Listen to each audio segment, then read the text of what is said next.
আমাদের প্রতি বছরই এই বাজেটটা হয়, তাই না? এই যে অর্থ অধ্যাদেশ বা অর্থ আইন, এবছর হলো অর্থ অধ্যাদেশ। কারণটা হচ্ছে যেহেতু কোনো সরকার ক্ষমতায় নাই, সংসদ নাই, সেই কারণে এটা হচ্ছে অধ্যাদেশ জারি হলো রাষ্ট্রপতির মাধ্যমে। আর বাকি সময়গুলো দেখি যে আমরা অর্থ আইন হয়, সংসদ থাকে, সেক্ষেত্রে আমাদের অর্থ আইন হয়। এই যে যে অর্থ অধ্যাদেশ, অর্থ আইনের যে আপডেট বিষয়গুলো আছে, এটা আপনি এনবিআর এর ওয়েবসাইটে গেলে সেখান থেকে আপনি ডাউনলোড করে নিতে পারবেন। এটা 2 তারিখে এবং 26 তারিখে, 26 তারিখে লাস্ট অ্যামেন্ডমেন্ট এসেছে, 2 তারিখে প্রথম অধ্যাদেশটা জারি হয়েছে। এরপরে কয়েকটি পয়েন্টে কিছু অ্যামেন্ডমেন্ট করা হয়েছে 26শে জুন। এটাই হচ্ছে ফাইনাল। এরপরে আমাদের 1 জুলাই থেকে এই অর্থ অধ্যাদেশ 2025 যেটা কার্যকর হয়েছে। প্রথমত বলে রাখি যে একটি অর্থ অধ্যাদেশ বা অর্থ আইন এটা কেন তৈরি করা হবে। এটা তৈরি করা হয়, আপনি দেখবেন যে প্রতি বছর যখন বাজেটটা হয়, আফটার বাজেট এটাকে চেঞ্জ করা হয়, অর্থ আইনে রূপান্তরিত করা হয়, অর্থ অধ্যাদেশে রূপান্তরিত করা হয়। কেন? কারণ হচ্ছে আমাদের ব্যক্তিগত জীবনে যেমন আমরা একটা পরিকল্পনা করি, যেমন সে ফর এক্সাম্পল আমি নিজেই পরিকল্পনা করি যে এই মাসে আমার পারিবারিক ব্যয় কত হবে, বা ট্যাক্স রিটার্নে যখন দেখবেন আমরা পরিকল্পনা করি বাৎসরিক ব্যয় কত হবে, আমাদের ইনকাম কত হবে, কারণ আমাদের পরিকল্পনাটা হয় ইনকাম বেসড করে। যে ব্যক্তি 20 কোটি টাকা ইনকাম করে, যে ব্যক্তি 10 লাখ টাকা ইনকাম করে, সে 10 লাখ টাকার মধ্যেই পরিকল্পনা করে যে এই 10 লাখ টাকায় আমি মাস কিভাবে চলবে। আর যে ব্যক্তি 5 লাখ টাকা ইনকাম করে, যে ব্যক্তি 20,000 টাকা ইনকাম করে, সেও কিন্তু এক মাস ওই 20,000 টাকার মধ্যেই চলে। হয়তো তার পরিকল্পনা হয় 20,000 টাকার মধ্যেই। যে 1 লাখ টাকা, তার 1 লাখ টাকার মধ্যেই। যে 1 লাখ টাকা ইনকাম করে, তার পরিকল্পনা কখনো 2 লাখ টাকা হয় না যে আমার 2 লাখ টাকা ব্যয় হবে। ঠিক আছে, এটা হতে পারে না। কিন্তু রাষ্ট্র যখন একটা পরিকল্পনা করে, তার সমগ্র রাষ্ট্রটা চালানোর জন্য, তার আর্থিক খাত, তার সেবা খাত, তার শিক্ষা খাত, তার চিকিৎসা খাত, যতগুলো পার্টিকুলার্স আছে, সকল জায়গায় সে কোন ধরনের বিনিয়োগ করবে, কোন ধরনের এক্সপেন্স করবে, এটিকে যখন সে চিন্তা করে, এটার উপর ভিত্তি করেই কিন্তু বাজেট আলোচনা শুরু হয়। যে আগামী বছর আমি কি কি ডেভেলপমেন্টে যাচ্ছি, রাষ্ট্রের কি কি এক্সপেন্স হবে, সেই সকল বিচার বিশ্লেষণ করেই কিন্তু বাজেট আলোচনা শুরু হয়। আপনারা এই বাজেট আলোচনাটা খুব সুন্দর করে শুনবেন। যেমন এবার অর্থ যিনি উপদেষ্টা আছেন সালাউদ্দিন আহমেদ সাহেব, তিনি খুব সুন্দর করে এই বাজেটের আলোচনাটা করেছেন। সেখানে অনেক বিষয় চলে এসেছে যে এই বছরে জুলাই থেকে জুন পর্যন্ত বাংলাদেশের প্রেক্ষাপট কেমন হবে, ডেভেলপমেন্ট কেমন হবে, এটা নিয়ে সমালোচনা হয়। তো এই যে যে বাজেট, এটা হচ্ছে যে আমাদের যে আগামী বছর আমরা কি কি খরচ করবো, এটা আগের থেকেই বাজেট করা হয়ে যায়। যে এই বছরে আমি কি কি ডেভেলপ করব, ওইটার উপর ডিপেন্ড করে টার্গেট নির্ধারণ করা হয় যে আমরা ওই যে অ্যামাউন্টটা আমরা এক্সপেন্স হবে, এটাকে আমরা কালেক্ট করব। আর কালেক্টের মধ্যে 81% আসে এনবিআর এর মাধ্যমে। তাহলে এনবিআর এই ফিসক্যাল ল গুলো নিয়ে কাজ করে। ফিসক্যাল ল বলতে ইনকাম ট্যাক্স, ভ্যাট, কাস্টমস, সেখান থেকেই তারা মূলত এই রেভিনিউ গুলো কালেকশন করে গভর্নমেন্টের যে উন্নয়ন, বা এটাকে রাজস্ব বলা হয়, গভর্নমেন্টের অক্সিজেন, তাকে টিকিয়ে রাখে, তাকে বাঁচিয়ে রাখে। তাহলে এই কারণেই প্রতি বছর অন্য কোনো আইন পরিবর্তন না হলেও আমাদের এই অর্থ আইন, এটার মাধ্যমে ইনকাম ট্যাক্স, ভ্যাট বা আপনার কাস্টমস, এই আইনগুলো চেঞ্জ করতে হয়। কারণ রেভিনিউ কালেকশনের যে টার্গেট, এটা চেঞ্জ হয়। চেঞ্জ হলে আমাদের সেই টার্গেটকে ফুলফিল করার জন্য, আমাদের এক্সপেন্সকে যেটা হবে এটাকে মেটানোর জন্য আমাদের অবশ্যই এই আইনগুলোকে পরিবর্তন করতে হয়। অনেক সময় হার বাড়াতে হয়, অব্যাহতি কমাতে হয়। অর্থাৎ যে যে খাতে চেঞ্জেস গুলো প্রয়োজন, যেখানে বিষয়গুলো অ্যাপ্লিকেবল, সেখানে আমাদের চেঞ্জেস গুলো চলে আসে। এই কারণে আমাদের অর্থ অধ্যাদেশ জারি হয়েছে 2025 সালে। সেখানে আমরা দেখছি যে ব্যাপক চেঞ্জ হয়েছে, অন্য অর্থ অধ্যাদেশের মতো এটা না, বা আইনের মতো না। এবছরে এখানে একটু ব্যাপক আকারেই চেঞ্জ করা হয়েছে, তাই না? যে আপনারা যারা দেখেছেন যে এখানে একটু ব্যাপক আকারে চেঞ্জ করা হয়েছে। তো এই অধ্যাদেশের মাধ্যমে কিন্তু ইনকাম ট্যাক্স আইন, রুলস, ক্লজ যা আছে, তফসিল সব কিছুই পরিবর্তন করা সম্ভব, কারণ এটা নিজেই একটি অধ্যাদেশ। যে কথা আমরা বলি যে একটা অর্থ অধ্যাদেশ কি কি পরিবর্তন করা সম্ভব, ট্যাক্স রেট পরিবর্তন করা সম্ভব, তারপর যে কোনো ধারাকে পরিবর্তন করা সম্ভব, এবং অনেকগুলো ধারারও চেঞ্জ হয়েছে, উপধারা যোগ হয়েছে। তো এই সকল কিছু পরিবর্তন করা অর্থ অধ্যাদেশের মাধ্যমে সম্ভব। তো এই যে একটি অর্থ অধ্যাদেশ হলো 2025 সালে, সেখানে আমাদের কি কি পরিবর্তনগুলো আসলো, কি কি চেঞ্জেস গুলো আসলো, সেইগুলো আমাদের দেখতে হবে। তা দেখার ক্ষেত্রে আমার মনে হয় যে আহ, যে সিস্টেমটা আমরা ফলো করি রিটার্নে, ইনকাম ট্যাক্স রিটার্নে আমরা প্রথমে কি দেই? ইনকাম ট্যাক্স রিটার্নে হচ্ছে আমরা সকল আয়ের খাত থেকে করযোগ্য আয়ের বিষয়টা লিখি। এরপরে আমরা কর হার, অর্থাৎ ট্যাক্স কত, তার সারচার্জ আছে কিনা, মিনিমাম ট্যাক্স কত, চূড়ান্ত কর কত, রেয়াত কত, এই বিষয়গুলো নিয়ে আসি। তা আমি এখানে সিরিয়ালি চেঞ্জেস গুলো দেখাবো, বিষয় ভিত্তিক চেঞ্জেস গুলো দেখাবো। যদি ধারাওয়াইজ চেঞ্জ গুলো দেখাই, এটা অনেকে বুঝতে পারবেন না যে এই ধারায় এই পরিবর্তন, এই ধারায় এই পরিবর্তন। আসলে এই ধারার পরিবর্তন হলে এটার অ্যাপ্লিকেশনটা কোথায়, কোন খাতে এটাকে ব্যবহার করা হচ্ছে?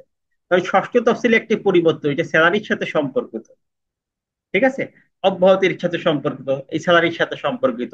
তাহলে এই পরিবর্তনগুলো যদি আমি খাতওয়ারি দেখাই, স্পেসিফিক্যালি দেখাই যে এই খাতে, চাকরি খাতে এই পরিবর্তনগুলো আসছে, রেয়াতের সিস্টেমে এই পরিবর্তনগুলো আসছে, কর হারে এই পরিবর্তন আসছে, সারচার্জে এই পরিবর্তনগুলো আসছে, তাহলে আশা করা যায় যে আপনারা খুব সহজেই এটাকে বুঝতে পারবেন। আমি সেইভাবেই এটাকে সুন্দর করে একটি আপনাদেরকে ডেমো দেখাচ্ছি, যেখানে আমরা স্পেসিফিক্যালি প্রতিটি পরিবর্তন আমরা আলোচনা করব। যে কর হারে কি পরিবর্তন হলো, সারচার্জে কি পরিবর্তন হলো, মিনিমাম ট্যাক্সে কি পরিবর্তন হলো, আয়কর রেয়াতে কি পরিবর্তন হলো, এই কমন বিষয়গুলো ফার্স্ট অন।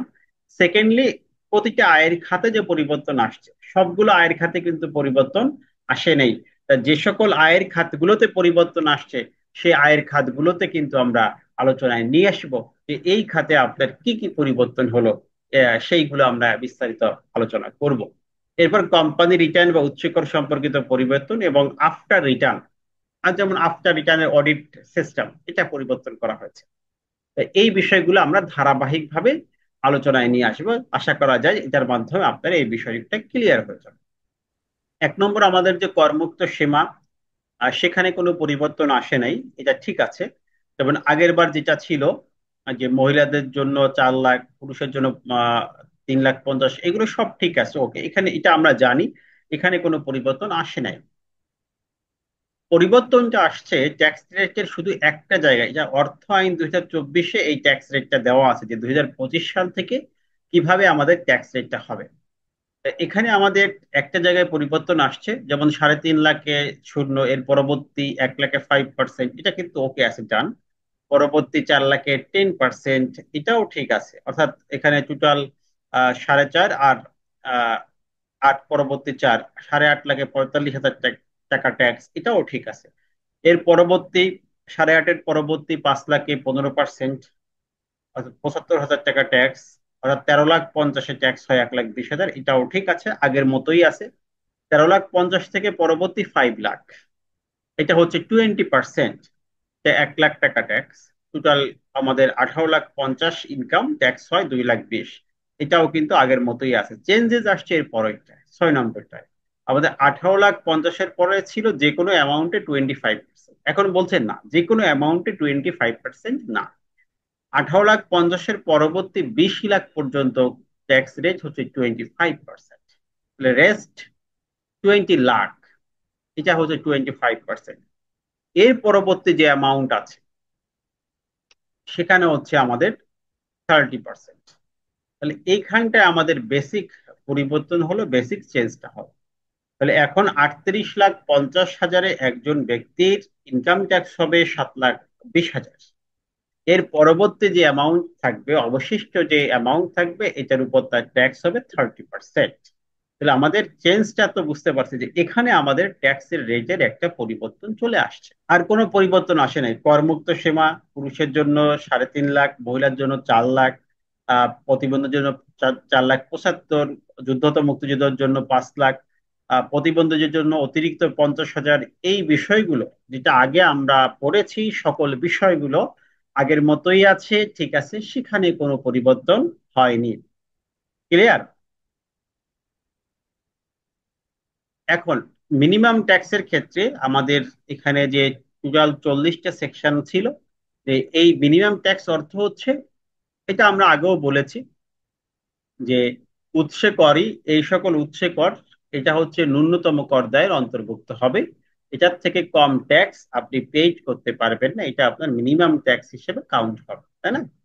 তাহলে এটা কিন্তু আমাদের আগেতেই ঠিক আছে, সমস্যা নেই। আরেকটি এখানে নতুন সংযোজনের মধ্যে এই যে 112, 13 এই দুই তিনটে ধারা এখান থেকে বাদ দেওয়া হয়েছে। আর মোটামুটি ওভারঅল সবকিছু ঠিক আছে।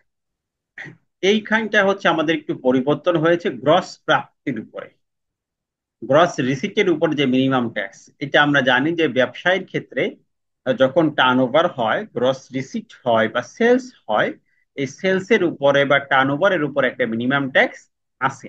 তো এই মিনিমাম ট্যাক্সটা কিন্তু আমাদের একটা পরিবর্তন আসছে।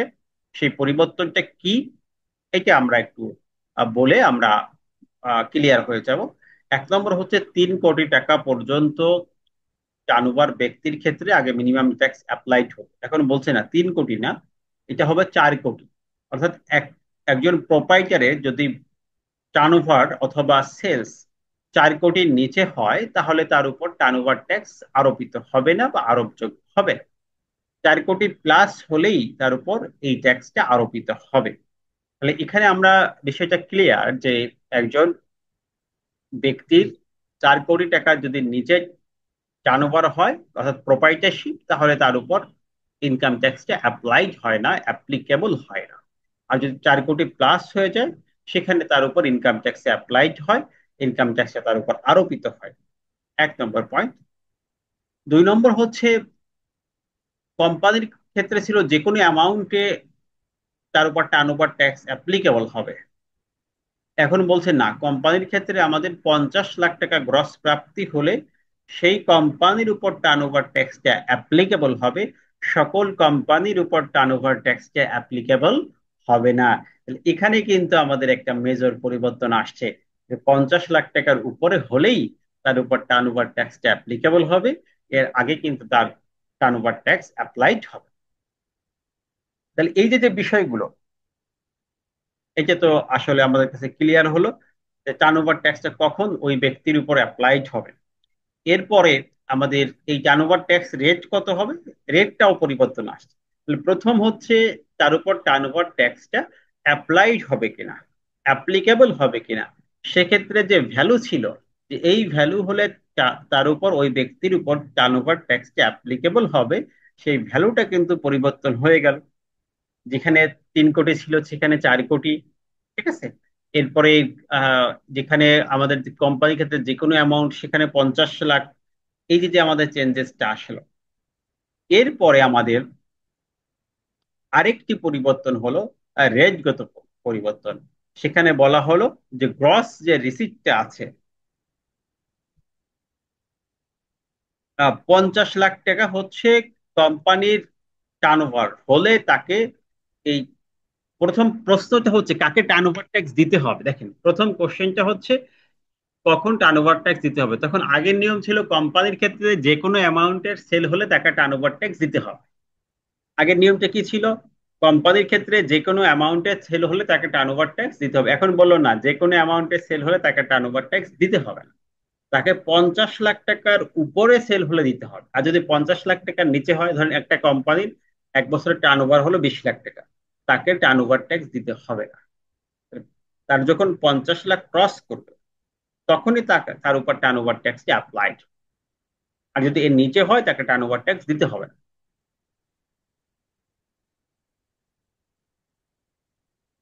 এটা গেল একটা বিষয়। এখন প্রশ্ন আসতে পারে যে কত টাকা টার্নওভার ট্যাক্স দিবে, তার রেট কত।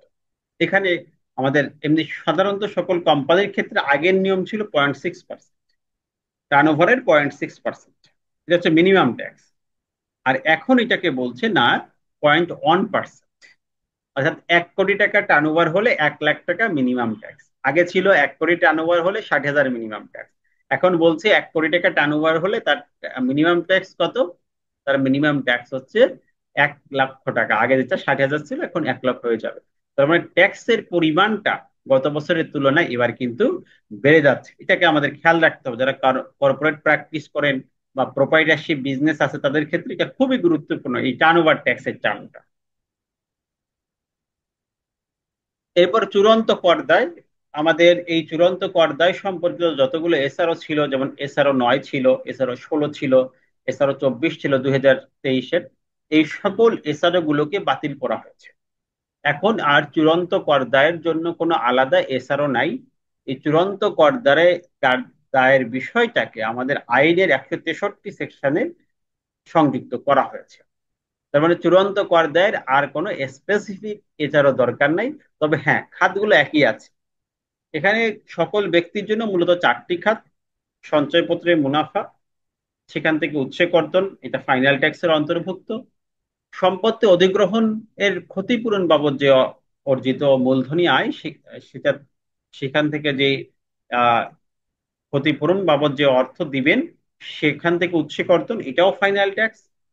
রপ্তানির এগেনিস্টে যদি নগদ ভর্তুকি দেয় সরকার, সেটার থেকে উৎসে কর্তন করবেন, এটাও ফাইনাল ট্যাক্স। আরেকটা হচ্ছে ক্যাপিটাল গেইন। আপনার যদি জমি বা ফ্ল্যাট যদি বিক্রি করেন, সেক্ষেত্রে যদি ক্যাপিটাল গেইন হয়, সেখান থেকে যে উৎসে কর্তন করা হয়ে থাকে, এটা ফাইনাল ট্যাক্স।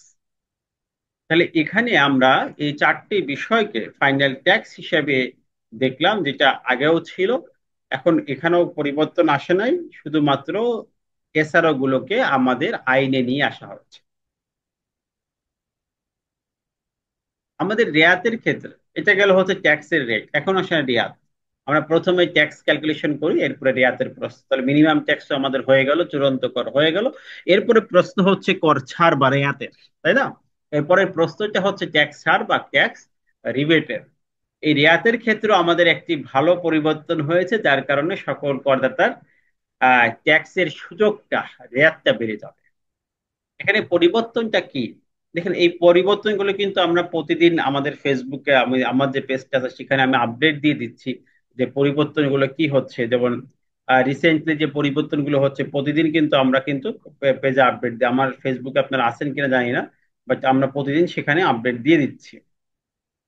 আমি আজকেও দেখা যাচ্ছে যে সকল আপডেট দিছি, সেই সেই বিষয়গুলো আমরা আহ দেখাই দেবো আপনাদেরকে।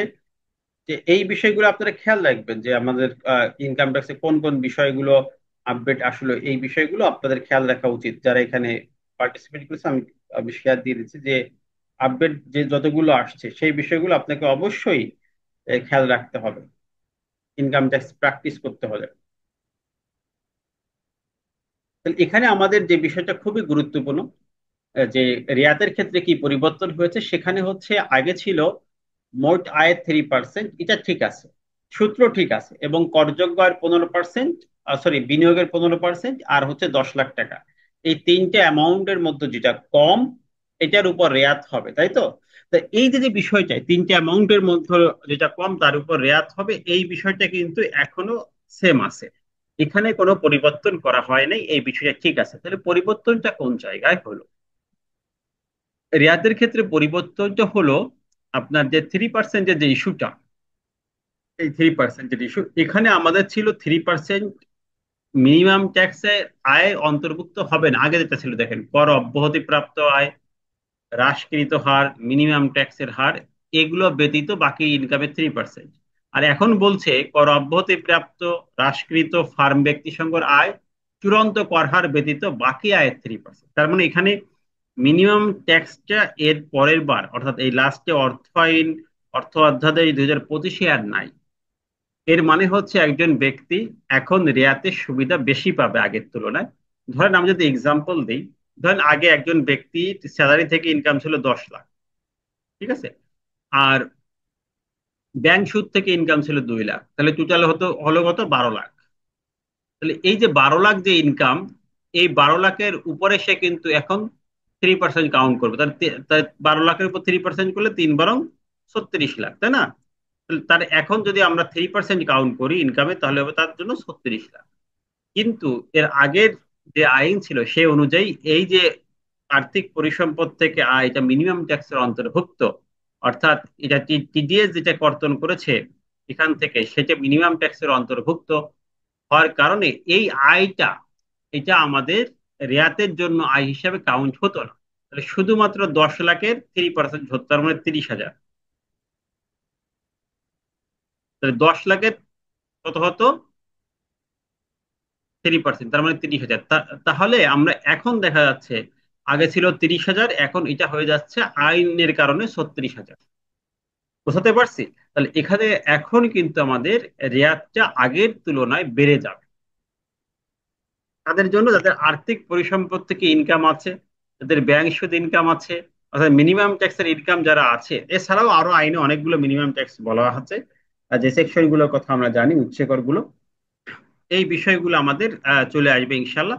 তাহলে আমরা দেখলাম যে এখানে আমাদের রেয়াতের সুবিধাগুলো আগের থেকে তুলনায় আমাদের কি হচ্ছে, একটু বেড়ে গেছে, আমরা আরো বেশি সুবিধা পাচ্ছি। এই যে একটা কেস স্টাডি দিয়েছি যাতে বোঝা যায় যে আগের থেকে আমাদের কতটুকু সুবিধা বাড়লো, সেই বিষয়ে আমরা এখানে আসবো। এরপর কর দিবসের যে পরিবর্তন এটা চলে আসছে, এখন বলছে কর দিবস না, রিটার্ন দাখিলের নির্ধারিত তারিখ, নির্দিষ্ট তারিখ। রিটার্ন দাখিলের নির্দিষ্ট তারিখ ব্যক্তির ক্ষেত্রে আগের মতোই আছে, কোম্পানির ক্ষেত্রে 2 মাস বৃদ্ধি পেয়েছে। অর্থাৎ আগে ছিল সপ্তম মাসের 15তম দিন, এখন আসছে এটা নবম মাসের 15তম দিন। তাহলে সেখানে আমরা দেখছি যে কোম্পানির ক্ষেত্রে এটা ডেটটা একটু বৃদ্ধি পেয়েছে, 2 মাস বৃদ্ধি পেয়েছে। এবং এখানে টাইম পিটিশনের বিষয়টাও চলে আসছে। এই বিষয়গুলো আমাদের আহ আসছে, এটা খুবই গুরুত্বপূর্ণ। এরপরে আরেকটি, আমরা যে ট্যাক্স পরিশোধ করতাম 173 ধারা অথবা 174 ধারায়, আমি বলেছিলাম যে আমাদের হ্যাঁ, দুটি গেট, যদি আমি টাইমের মধ্যে চাই 173, আর টাইমের বাইরে গেলে 174 নম্বর গেট দিয়ে আমাদের ট্যাক্সটা দিতে হয়। এখন এটাও ঠিক আছে, 173 74-এর মূল বৈশিষ্ট্য ঠিক আছে, বাট এখানে একটা পরিবর্তন আসছে। যেমন 174-এ যখন আমরা ট্যাক্স কাউন্ট করতাম, এটার আগের নিয়ম অনুযায়ী আমরা কোনো প্রকারের অব্যাহতির সুবিধা পেতাম না। ওখানে নিয়মই ছিল যে 174 ধারায় ট্যাক্স পরিশোধ করলে আমরা কোনো প্রকার কোনো অব্যাহতি সুবিধা পাবো না, এই নিয়মটা ছিল, তাই না? এটা আমরা সবাই জানি যে কোনো প্রকার কোনো অব্যাহতি সুবিধা আমরা পাবো না। এখানে আমাদের পরিবর্তনটা এসেছে। এখন বলছে না, 174 ধারায় ট্যাক্স দিলে 2% সুদ, এটাও ঠিক আছে, এখানে কোনো পরিবর্তন নেই, এটা ওকে, এটা ডান, এটা ঠিক আছে। পরিবর্তনটা হলো আপনার এই জায়গাতে যে আগে কোনো প্রকার অব্যাহতি পাওয়া যেত না, এখন বলছে না, কিছু অব্যাহতি আপনি পাবেন স্পেসিফিক, রেয়াতের সুবিধা পাবেন না, বাট কিছু অব্যাহতি আপনাকে এখন দেয়া হয়েছে, যে শুধুমাত্র আপনি এই অব্যাহতি গুলো পাবেন। ষষ্ঠ তফসিলের কিছু নির্ধারিত অব্যাহতি, এটাই আপনি পাবেন। সেই অব্যাহতিটা গুলো কি? সেই অব্যাহতিটা হচ্ছে ষষ্ঠ তফসিলের অংশ 1-এর দফা 4, 5, 6, এখানে 8টা অব্যাহতির কথা বলা আছে, এবং চাকরি হইতে আয়ের যে অব্যাহতি। তাহলে এখন দেখেন, বেসরকারি স্যালারি থেকে আমরা যদি 174 ধারা রিটার্ন সাবমিশন করতাম, কোনো অব্যাহতি পাওয়া যেত? যেত না। এখন বলছে না, পাওয়া যাবে। তাহলে এই যে যে চাকরির অব্যাহতি, এটা নতুন করে আমাদের আসছে, এটা পাওয়া যাবে। তাহলে একটা গুরুত্বপূর্ণ ইস্যু এখানে হলো চাকরির অব্যাহতি এখন পাওয়ার সুযোগ আসছে। 2 নম্বরে ফরেন রেমিটেন্স, এই অব্যাহতি এটাও এখন পাওয়া যায়, ফরেন রেমিটেন্স এর অব্যাহতিটা আমাদের এখন পাওয়া যাবে। 17 নম্বরে এই 35 নম্বরে দান, এবার এই অব্যাহতিটাও পাওয়া যাবে। তার মানে 174 ধারায় যদি আমরা রিটার্ন সাবমিশন করি, তাহলে আমরা মেজর যে অব্যাহতি গুলো, যেগুলো কমন, সেই অব্যাহতি গুলো এখন পাওয়া যাচ্ছে। এটা করদাতার জন্য একটি বড় অপরচুনিটি। তাহলে এই অধ্যাদেশের মাধ্যমে এই বিষয়টা আমাদের বেনিফিটটা আছে। এটা আপনারা তো অনেকে পড়েছেন অর্থ অধ্যাদেশটা, এভাবে চিন্তা করে পড়েছেন কেউ? তা আজকে আপনাদেরকে আমি এইভাবে করে প্রতিটি বিষয়ে দিয়ে দিচ্ছি, যাতে করে আপনাদের টোটাল একটা সামারি হয়ে যায় যে কোন কোন জায়গায় মূল আমাদের আছে। আহ এটা আমরা পেয়ে যাবো ইনশাল্লাহ। আমাদের 174 ধারায় ট্যাক্স পরিশোধ করলে সেখানে বলা ছিল আমরা কোনো প্রকার অব্যাহতি পাবো না, এটা হলো 2024-25-এর বিষয়। আর এখন বলছে না, অব্যাহতি এই ক্ষেত্রগুলোতে 8টা ক্ষেত্রের কথা বলছে, স্পেসিফিক 8টা ক্ষেত্র। অব্যাহতি লিস্ট হচ্ছে আমাদের ষষ্ঠ তফসিলে 35টি কলাম, তাই না? 35টি খাতে অব্যাহতি আছে, তার মধ্যে 8টা পাওয়া যাবে, আর বাকিগুলো পাওয়া যাবে না। এই যে যে 8টার কথা বলছি, এটাই হচ্ছে মোস্ট ইম্পর্টেন্ট। যেমন ধরেন আপনার এই আহ চাকরি আয়ের অব্যাহতি, এটা খুবই গুরুত্বপূর্ণ। ট্যাক্স এক্সামশন, স্যালারিড পার্সন সকলে এটা পায়, কিন্তু টাইমের পরে দিলে পাচ্ছিল না, তাহলে এটা গুরুত্বপূর্ণ ছিল। রেমিটেন্স 17-তে এটা গুরুত্বপূর্ণ ছিল, 35-এ দান গ্রহণ, এটা গুরুত্বপূর্ণ ছিল। এরপরে আমাদের এই যে পিএফ ফান্ড, অর্থাৎ পেনশন, যে এই বিষয়গুলো আছে সেগুলো ছিল স্যালারির সাথে, সেটাও পাবে। তার মানে মেজর খাতগুলো এখন কিন্তু আমরা পাচ্ছি। তাহলে এখানে এটা গুরুত্বপূর্ণ বিষয় চলে আসছে। 174 ধারা রিটার্ন দিলেও আমরা এই সকল সুবিধা পেয়ে যাব। এরপরে আমরা একদম খাত ওয়াইজ আসি যে আমাদের কোন কোন ইনকাম খাতে কোন কোন পরিবর্তনগুলো আসছে। যদি আমি বলি চাকরি খাতে, তাহলে আমরা দেখি এখানে মোট 3টি পরিবর্তন আসে যেটা চাকরির সাথে রিলেটেড, স্যালারি ইনকামের সাথে রিলেট করে। 1 নম্বর পরিবর্তন হচ্ছে বেসরকারি চাকরির আয়ের যে অব্যাহতি, এটা ছিল আগের নিয়ম হচ্ছে 1/3 বা 4.5 লাখ, যেটা কম এটা অব্যাহতি। এখন বলছে না 1/3 বা 5 লাখ, 5 লাখ, 1/3 বা 5 লাখ এর মধ্যে যেটা কম এটা অব্যাহতি, বাকিটা কম। তাহলে এখানে স্যালারিড পার্সনের জন্য 50,000 টাকা অব্যাহতি সীমা বেড়ে গেছে আগের থেকে। আগে হাইয়েস্ট লিমিট ছিল 4.5 লাখ, সেখানে এবার করা হয়েছে 5 লাখ। তাহলে এখানে তারা কিন্তু 50,000 টাকার একটা বেনিফিট পাচ্ছে। তাহলে এই একটা বড় অপরচুনিটি তাদের জন্য আইনগত ভাবে রয়েছে। এরপরে পার্কেজের সীমা আগে ছিল 10 লাখ, এখন করা হয়েছে 20 লাখ। তাহলে এখানে কিন্তু 10 লাখ টাকা বৃদ্ধি পেয়েছে। এখানে বড় একটা পরিবর্তন আমাদের আসছে, আমাদের 10 লাখ টাকা অতিরিক্ত বৃদ্ধি পেয়েছে। তবে এই দুটো হচ্ছে পজিটিভ। এই অর্থ অধ্যাদেশের মাধ্যমে এটা আমরা, এই সুবিধাটা আমরা বেশি পাচ্ছি। তবে নেগেটিভ দিক হচ্ছে যারা গাড়ির ফ্যাসিলিটি পেয়ে থাকেন কোম্পানি থেকে, তাদের কিন্তু পারকুইজিট অর্থাৎ এই গাড়ির ফ্যাসিলিটির যে আর্থিক মূল্য, যাকে পারকুইজিট বলছি, এটা বেড়ে যাবে এখন থেকে। এখানে নেগেটিভ দিক হচ্ছে 2500 সিসির যে গাড়ি, এটা ছিল 25 সিসি পর্যন্ত 10,000 টাকা, আর 2500 সিসির উপর ছিল 25,000। এটা ছিল আগের রেট। এখন বলছে এইভাবে হবে না, 1500 সিসি, এখানে 4টা স্ল্যাব করা হয়েছে। 1500 সিসি গাড়ি 15,000 মাসে, তার মানে আগে ছিল মাসে 1,20,000, এখন হবে 1,80,000। তাহলে এখানে বেড়ে যাচ্ছে, 60,000 টাকা বেড়ে যাচ্ছে। 15 থেকে 2,000 সিসি, 2,000 সিসি এটা হচ্ছে আপনার মাসিক 20,000, মানে বছরে 2,40,000। এটা আগে ছিল 1,20,000। 2,000 থেকে 2,000, অর্থাৎ 2,500, এটা হচ্ছে মাসিক 30,000, যেটাও আগে ছিল 10,000, 2,500 পর্যন্ত। ঠিক আছে, তাহলে এখানে 3,60,000। 2,500 প্লাস হলে যেটা ছিল আগে 25,000, এটা এখন ডিরেক্টলি 50,000। তার মানে বছরে 6 লাখ টাকা আপনার এখানে ইনকাম হিসেবে কাউন্ট হবে। তাহলে এই জিনিসটা আমাদের কিন্তু অতিরিক্ত হয়ে গেল। এই একটা আমাদের, হ্যাঁ, বলা যেতে পারে যে করদাতার ট্যাক্স বার্ডেন, যারা এরকম গাড়ির ফ্যাসিলিটি পান, এখন গাড়ির ফ্যাসিলিটি যারা পান তারা তো ওই লেভেলের করদাতা, তাই না? ওই ধরনের স্যালারিড পার্সন, সেক্ষেত্রে অসুবিধা নাই। সেক্ষেত্রে তারা দিতে পারবে, আশা করা যায় সমস্যা হবে না। সাধারণ করদাতাদের জন্য এখানে কিছু সুবিধা এখন পাওয়া গেল। এই বাড়ি ভাড়ার ক্ষেত্রেও কিছু পরিবর্তন আসছে। এটা খুবই সামান্য কিছু পরিবর্তন। যেমন আগে ছিল গৃহ সম্পত্তির বার্ষিক মূল্য প্রাপ্ত ভাড়ার মধ্যে যাহা অধিক, এটা হতে ছিল। এটা এখন বলা হচ্ছে না, একটা শব্দই, বা গৃহ সম্পত্তির বার্ষিক মূল্য এটা হলেই হবে। তো প্রাপ্ত ভাড়া দুইয়ের মধ্যে অধিক এটা বলার দরকার নেই, ওই শব্দটা বাতিল করা হয়েছে। আর এখানে মেইন যে পরিবর্তনটা আনা হয়েছে এটি হলো যে অ্যাডভান্সের ক্ষেত্রে বাড়ি ভাড়া আমরা অ্যাডভান্স গ্রহণ করি, এই অ্যাডভান্স গ্রহণের ক্ষেত্রে তারা খুব একটি বড় সংস্কার এখানে করেছে। 1 নম্বর হচ্ছে অগ্রিম গ্রহণ। এটা 5 লাখ টাকার অতিরিক্ত হলে এখানে ব্যাংকিং প্রমাণ লাগবে, ব্যাংক চ্যানেলে হতে হবে। তাহলে অগ্রিম গ্রহণ এটা যদি কয় লাখ টাকার উপরে হয়, এটা আমাদের 1 নম্বর পরিবর্তন। এটা যদি 5 লাখ টাকার উপরে হয় তাহলে আমাদেরকে এটাতে কি করতে হবে, 5 লাখ টাকার উপরে হলে ব্যাংকের মাধ্যমে এটাকে গ্রহণ করতে হবে, ক্যাশে গ্রহণ করার সুযোগ নাই। তাহলে এখানে আমাদের একটা মেজর পরিবর্তন হলো।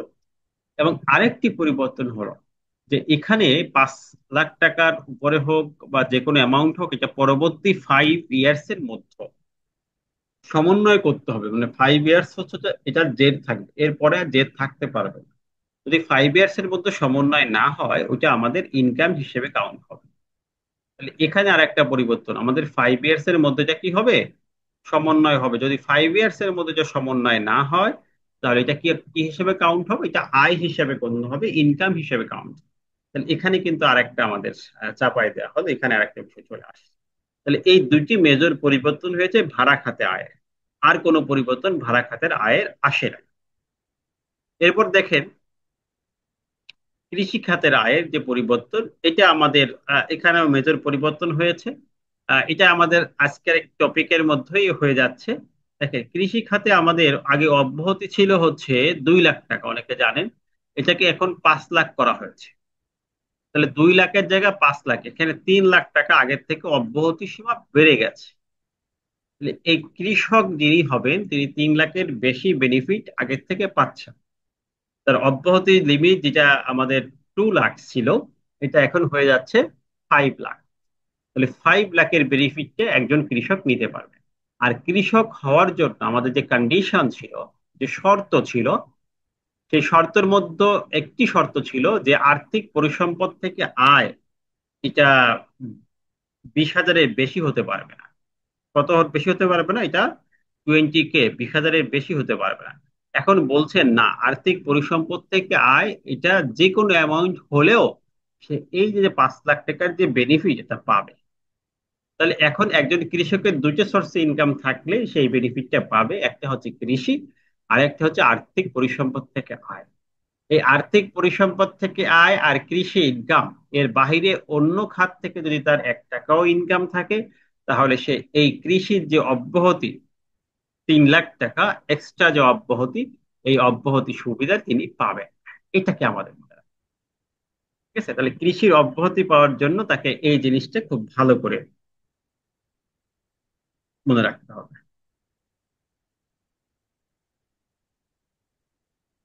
তো এখানে আমাদের দুটো পরিবর্তন হলো কৃষির ক্ষেত্রে, এটা আমরা দেখলাম। এরপরে দেখেন, ব্যবসা থেকে আয়ের যে পরিবর্তনটা আছে, ব্যবসা থেকে আয়ের বিশেষ করে আমাদের সব থেকে মোস্ট ইম্পর্টেন্ট সেকশন আমরা বলি সেকশন 55। এটা আপনাদেরও পড়িয়েছি, আপনারা জানেন। তো এই 55-এর মধ্যে, কারণ ব্যবসা থেকে যখন আমরা রিটার্নটা দেখাচ্ছিলাম তখন এই 55-এর খরচগুলো এবং 49-এর অ্যালাওয়েবল এক্সপেন্স এবং 55-এর ডিসঅ্যালাওয়েবল এক্সপেন্স, এটা নিয়ে আমি কিন্তু বিস্তর আলোচনা করেছি। কারণ এগুলো না বুঝলে তো আসলে ট্যাক্স রিটার্নটা করা খুবই কঠিন। তা এই যে যে অ্যালাওয়েবল যে এক্সপেন্স যেগুলো ছিল, এখানে কিছু লিমিট চেঞ্জ করা হয়েছে। তো এই বিষয়টা আমাদের মনে রাখতে হবে। 1 নম্বর হচ্ছে পারকিউজিট সীমা 10 লাখের পরিবর্তে এখন 20 লাখ করা হচ্ছে। এখানে আমাদের লিমিট চেঞ্জ হয়েছে। তাহলে খরচটা এখানে বেশি করতে পারবো আগের থেকে, 10 লাখ টাকা পারকিউজ পারকিউজিট বাবদ। প্রতিটা এমপ্লয়িকে আগে ছিল 10 লাখ টাকা দিতে পারবে, এখন এটা বলছে না, এটা 10 লাখ না, এটা 20 লাখ টাকা দিতে পারবে। তাহলে এখানে আমাদের কিন্তু খরচটা আমরা বেশি করতে পারছি এই কোম্পানির জন্য। ওকে। এরপরে দ্বিতীয় যেটা আমাদের পরিবর্তন হলো, এটা মনে রাখেন যে আমাদের রয়্যালিটি লাইসেন্স ফিটা ছিল যে টার্নওভারের আপনি সর্বোচ্চ খরচ করতে পারবেন 10%। ঠিক আছে? এই লিমিটটা আমাদের কিছু পরিবর্তন হয়েছে। এই লিমিটের আমাদের কিছু চেঞ্জেস আসছে। সেই চেঞ্জেসটা হচ্ছে, এখন বলছেন না, টার্নওভারের 6% এবং মুনাফার 15% এর মধ্যে যেটা কম এটা পাবেন। মানে কোনোভাবেই তো 15%-এর উপরে আপনি পাচ্ছেন না। ঠিক আছে? আর এখানে একটা শর্ত যোগ করেছে, টার্নওভারের 6%, দুইটার মধ্যে যেটা কম এই অ্যামাউন্টটা পাবেন। তার মানে ধরেন একটা বিজনেসের টার্নওভার যদি 1 কোটি হয় আর মুনাফা যদি 10 লাখ টাকা হয়, তাহলে 1 কোটিতে টার্নওভারের 6% মানে 6 লাখ, আর মুনাফা ধরেন 10 লাখ টাকা হয়েছে, তার 15% 1.5 লাখ টাকা। এর মধ্যে কম কোনটা? তার 1.5 লাখ। তাহলে 1.5 লাখের সুবিধা সে পাবে। এখানে আমাদের শর্তটা করা হয়েছে। এরপর ব্যাংকিং চ্যানেলে পরিশোধের যে সকল খাতের বিষয়গুলো ছিল, যেমন চাকরি আয় ব্যাংকিং চ্যানেলে পরিশোধ করতে হবে, ঠিক আছে। ভাড়া আয় ব্যাংকিং চ্যানেলে পরিশোধ করতে হবে, কারণ ভাড়া আয়ের উপর আমরা জানি যে এখানে টিডিএস রেট যেটা, এটা ছিল আগে 5, এখন এটা করা হয়েছে 10। তাহলে এখানে 10% টিডিএস, এখানে ভিডিএস রয়েছে 15%, ঠিক আছে, ভ্যাট রয়েছে 15%। এগুলো কিন্তু তাহলে 25% ভাড়া আয়ের উপর ট্যাক্স ভ্যাট দেওয়া লাগে। এজন্য এটাকে প্রুফ করার জন্য ব্যাংকিং চ্যানেলটা থাকা দরকার। আর এখন এটা রাখা হয়েছে। আর অন্য যে ব্যয়গুলো আছে সেই ব্যয়ের ক্ষেত্রে বলছে যে 50%-এর অধিক ব্যাংকের মাধ্যমে পরিশোধ করতে হবে। ঠিক আছে? যদি না হয়, তাহলে বাকি যে টাকা থাকবে তার 25% ইনকাম হিসেবে কাউন্ট হবে। এখানে ছিল, আগে ছিল সম্পূর্ণ অংশই ইনকাম হিসেবে কাউন্ট হবে, যা ডিজেলাও হবে সম্পূর্ণ, কোনো ছাড় নাই। এখন বলছে না, এটা 25% ইনকাম হিসেবে কাউন্ট হবে, সম্পূর্ণটা কাউন্ট হবে না। মানে এখানে আমাদের কিছু ব্যবসায়ীদের জন্য কিছু রিল্যাক্স দিল আর কি, কিছু ছাড় দিল। এরপর অন্য অন্য উৎস থেকে আয়, ইনকামের যে আদার সোর্স ছিল, ইনকাম ফ্রম আদার সোর্স, সেখানে আমাদের একটা পরিবর্তন আসছে। কয়েকটা পরিবর্তন আসছে, বেসিক্যালি পরিবর্তন হচ্ছে এখানে একটা। সেই পরিবর্তনটা হচ্ছে যে আমরা আত্মীয়দের মধ্যে যে দান গ্রহণের বিষয় ছিল, যেখানে ব্যাংকের পরিমাণ লাগবে না, যেমন স্বামী স্ত্রী পিতা মাতা সন্তান, এই ক্ষেত্রে যে বিষয়গুলো ছিল সেখানে আমাদের স্বামী স্ত্রী পরে আমাদের আপন ভাই বোন এই শব্দটা বাদ দেওয়া হয়েছিল, যদিও দান কর আইনে যা আছে, বাট ইনকাম ট্যাক্স আইন থেকে আপন ভাই বোন এই শব্দটা বাদ দেওয়া হয়েছিল। পরবর্তী এই অধ্যাদেশের মাধ্যমে এটাকে আবার অ্যাড করা হয়েছে। আপন ভাই বোনের মধ্যে যদি দান হয় সেক্ষেত্রে রিটার্নের প্রমাণ থাকলেই হবে, রিটার্ন থেকে রিটার্ন দান হয়েছে সেই প্রমাণ থাকলেই হবে। এখানে আমাদের কি লাগতেছে না, আমাদের ওই প্রমাণ পত্রটা লাগতেছে। ঠিক আছে, তাহলে আপন ভাই বোনের মধ্যে দানের ক্ষেত্রে আমাদের ওই প্রমাণ পত্রটার প্রয়োজন হচ্ছে না। কোন প্রমাণপত্র তো বুঝতে পারছেন নিশ্চিত, যে আপন ভাই বোনের ভিতর আমাদের আগের যে পরিবর্তনটা ছিল, যে দান হলে এটা অবশ্যই ব্যাংকের মাধ্যমে হতে হবে, সেই প্রমাণটা এখন আর লাগছে না, শুধু ফাইলের থেকে ফাইল ট্রান্সফার হলেই এটা কি হয়ে যাচ্ছে, এটা আইন অ্যাপ্রুভ করে নিচ্ছে। এখানে আমাদের একটা পরিবর্তন আসছে। আর বেসিক যে পরিবর্তন তার মধ্যে অন্যতম পরিবর্তন হচ্ছে অব্যাহতি আইন। আমাদের অব্যাহতির লিস্ট দেওয়া আছে ষষ্ঠ তফসিল। আমাদের কিন্তু এই আইনের সাথে গুরুত্বপূর্ণ তফসিল দেওয়া আছে, আপনাকে জানতে হবে যে কোন তফসিলে কি কি আছে। আটটা তফসিল, এটা খুবই গুরুত্বপূর্ণ। এর মধ্যে সব থেকে গুরুত্বপূর্ণ হচ্ছে ধরেন আপনার ষষ্ঠ তফসিল অব্যাহতি আয়, সপ্তম তফসিল বিশেষ কর হার, তারপর থার্ড তফসিল ডেপ্রিসিয়েশন ডেট, প্রথম তফসিল অপ্রদর্শিত সম্পত্তির প্রদর্শন, এবার সেকেন্ড তফসিল। এই পাঁচটা তফসিল দেখা যাচ্ছে সব থেকে গুরুত্বপূর্ণ। এটা হচ্ছে সেকেন্ড তফসিল আমাদের আছে যে আহ, স্বীকৃত ভবিষ্যৎ তহবিলের বিষয়, ভবিষ্যৎ তহবিলের যে আয়ের বিষয় এটা আছে। তাহলে এই তফসিলগুলো আমাদের জন্য গুরুত্বপূর্ণ, এটা আপনারা একটু দেখবেন। তফসিলগুলোতে অন্যগুলোতে তেমন কোনো পরিবর্তন আসে নাই, মেইন পরিবর্তনটা এসেছে এই ষষ্ঠ তফসিল। ঠিক আছে, তাহলে অন্য যে তফসিলগুলো আছে সেখানে কিন্তু আমাদের বেসিক ওই ধরনের কোনো পরিবর্তন হয় নাই।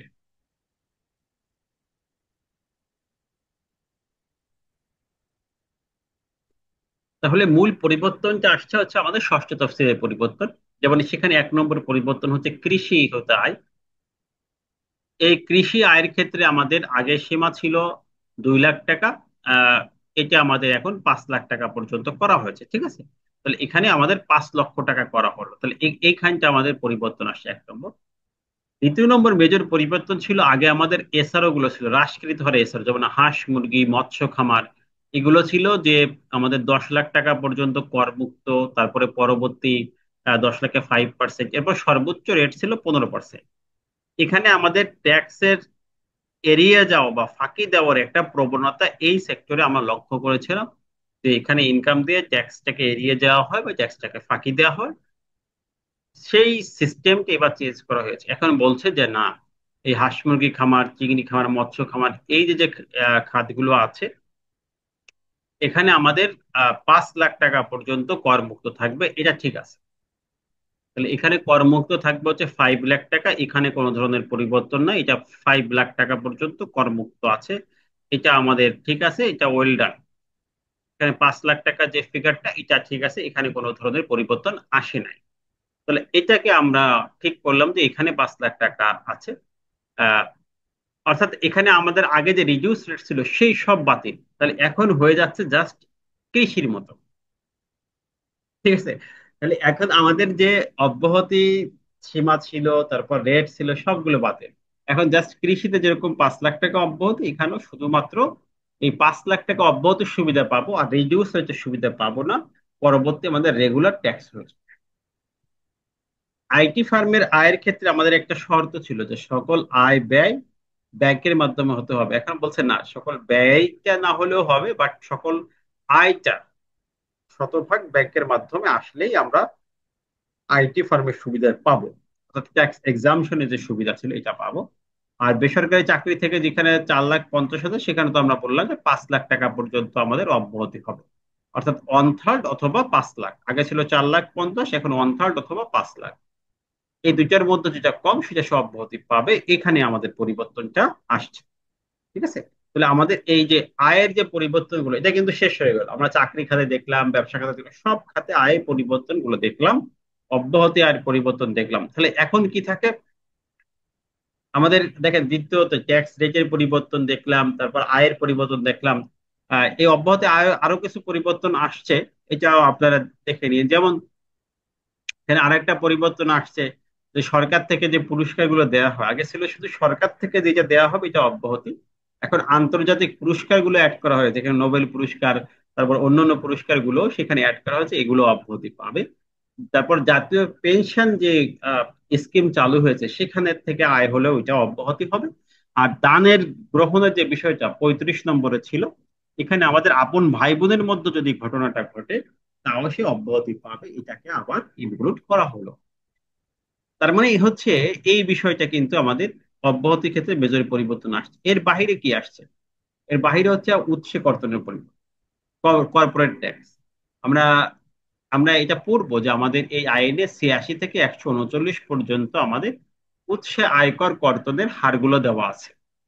যে যিনি আয় প্রদান করবেন, তিনি আয় প্রদান করার সময়, অর্থাৎ কোম্পানি যখন এক্সপেন্স করবেন, একটা কোম্পানি দুই ভাবে ট্যাক্স দেয়। তার এক্সপেন্স থেকে যতগুলো এক্সপেন্স হয়, সেই এক্সপেন্স থেকে as a agent of the government say tax collect করে গভর্নমেন্ট কোষাগারে জমা দেয়।